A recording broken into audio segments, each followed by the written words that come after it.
예, 이슈가 굉장히 많고, 그래가지고, 어떻게 질문을 드려야 될지 모르겠습니다. 먼저 드리고 싶은 말씀은, 오늘 공청회는 노사정 논의 촉진을 위한, 사회적 논의 촉진을 위한 소위, 국회 환경노동위 안에 있는 소위에서 하는 공청회인데요. 노사정 위에서 하는 공청회가 아니고, 그걸 왜 제가 말씀드리냐면, 환노위에서 하는 공청회고 소위 활동을 위한 공청회이기 때문에 입법과 직접적으로 관련된 부분이 우선적으로 중요하다라는 말씀을 좀 드리고 싶고요.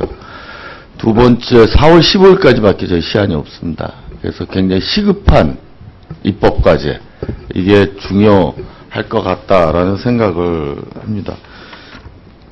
대신 이제 입법과 직접적으로 관련되지 않은 과제나 또는 아까 몇 분이 말씀하셨는데 실태조사가 필요하거나 현장에서의 관행 정착 또는 노사 주체들의 자발적인 노력 이런 것이 필요한 부분은 차후에 노사정위에서 계속 논의될 수 있고 또 그래야만 한다고 생각합니다.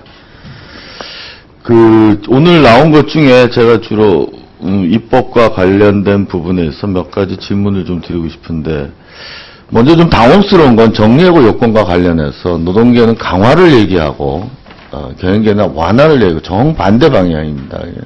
보통은 이 방향은 같은데 정도의 차를 가지고 논의를 하면 좀 쉬울 텐데 이게 정반대 방향인데요.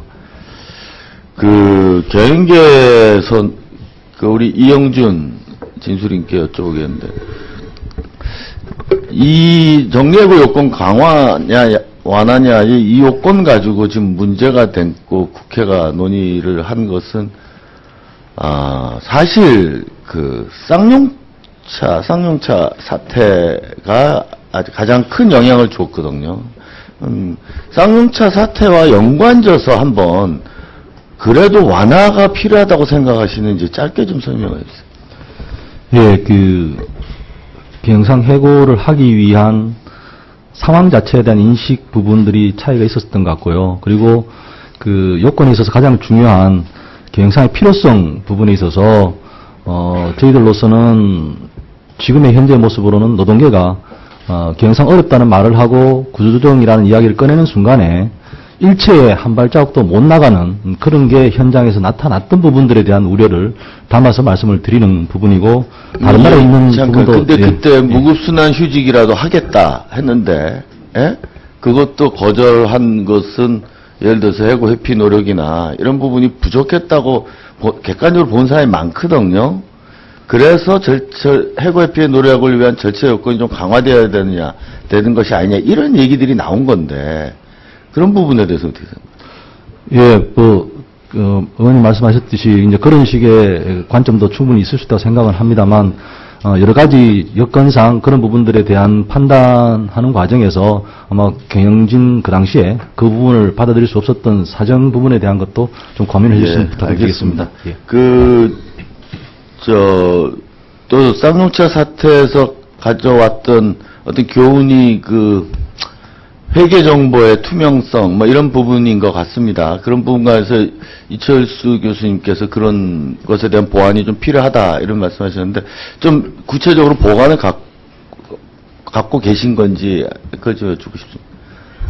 그래서 워낙 전문적인 영역이니까, 일단 저희 지원단에서 나온 의견은 회계를 실시하는 주체에 있어서, 공익적인, 어떤 절차가 필요하지 않을까. 예, 근데 노조가 추천을 하거나 또는 하여튼 선발 과정에 있어서 정통성을 확보하는 방법을 통해서 간접적으로 회계 분석의 전문성과 투명성을 높이는 방법이 어떨까라는 정도 이야기가 나오고, 저희들이 이 제안을 제시한 것은 쌍용자동차 사태뿐만 아니라 사실 회계의 문제는 일반 법원에 가더라도 판사들이 제대로 이해하기가 쉽지 않습니다. 그래서 이건 전문적인 영역이기 때문에 좋은 선수들을 뽑아서 하는 것이 가장 좋은 방법이라는 그런 생각이 깔려 있습니다.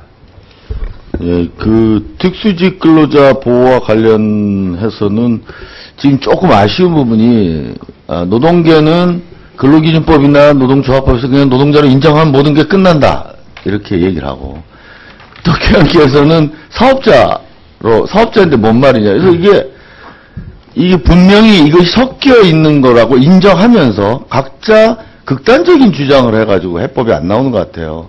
이 어떻게 중간 영역이고 회색지대에 있는 건 회색지대에 맞는 룰을 서로 머리를 맞대고 얘기를 하려고 하지 않는 것이 저는 아직도 그 수준에 머무는 게 좀 안타깝게 생각하고, 이럴 때 이제 정부에서 이런 부분에 대해서 뭔가 이렇게 가르마를 타줘야 되는데, 정부 입장에서 이 특수근로자 보호에 관련해서 어떤 회색지대에 있는 부분에서 어떤 원칙이 있어요? 지금 제가 좀 말씀드리는데, 그 현재의 입장은 개별적이고 실질적으로 필요한 그런 보호 대책들을 하자. 그리고 현재 검토하고 있는 것은 산재보험 확대 강화와 함께 고용보험 적용을 검토하고 있다. 제가 그 정도로 알고 있습니다. 그러니까 그러면 뭐 사회보험 적용부터 시작해보자 이런 겁니까? 네, 그렇습니다. 그거보다는 조금 더 나가는 거 준비를 좀 하셔야 될 것 같다는 생각이 좀 들고요. 네. 예. 타임오프와 관련해서 저기 지금도 한도 내에서 상급단체 파견을 할 수는 있는 거죠? 네, 그거는 저희들이 해석을 지난해에 근로시간 면제위원회에서 공고가 있어가지고 저희들 해석을 그렇게 바꾸어서 상급단체 파견자도 사업장 한도 내에서 일부 할애를 받아서 그 면제 시간. 그러면 지금 정문주 진수리께서 이렇게 노동계에서 얘기하는 그쪽에 좀 많이 갈 수 있게 해달라는 건 결국 타임오프 한도의 문제 아니에요? 현재 사업장 단위에서 배분할 수 있는 규모 자체가 과거에 비해서 너무 많이 줄었기 때문에 실제로 양도노총 상급단체에 지금 파견자들이 거의 남아있지가 않습니다. 그러니까 네. 좀 늘려줘서 해결된 문제라면 그 문제는 어떤 원칙을 입법으로 해결하려면 그 원칙을 허문에 만에 논쟁이 심할 수가 있으니까 근면위에서 그 한도를 갖고 먼저 논의를 해보는 게 우선 아닙니까? 근로시간 면제심의에서 작년 6월 달에 이와 관련돼서 논의가 진행됐던 바들이 있고요. 참고로 그 노사문화선진화위원회라고 노사장위원회에서도 근로시간 면제제도와 관련돼서의 개선 방안들을 논의했던 경험들이 있습니다. 하지만 그 논의 테이블 안에서 실제 총량, 시간 자체를 어떻게 배분할 것인가 이런 문제 집중됐던 것들이지 대도에서 문제에 접근하지 못했던 바가 있습니다. 그리고 앞에서도 말씀을 드렸지만 여당에서 이미 이와 관련된 입법안이 지금 제출이 되어 있기 때문에 그 건을 심도 깊게 의원님들께서 심사해 주시면 감사하겠습니다. 예, 이만하겠습니다.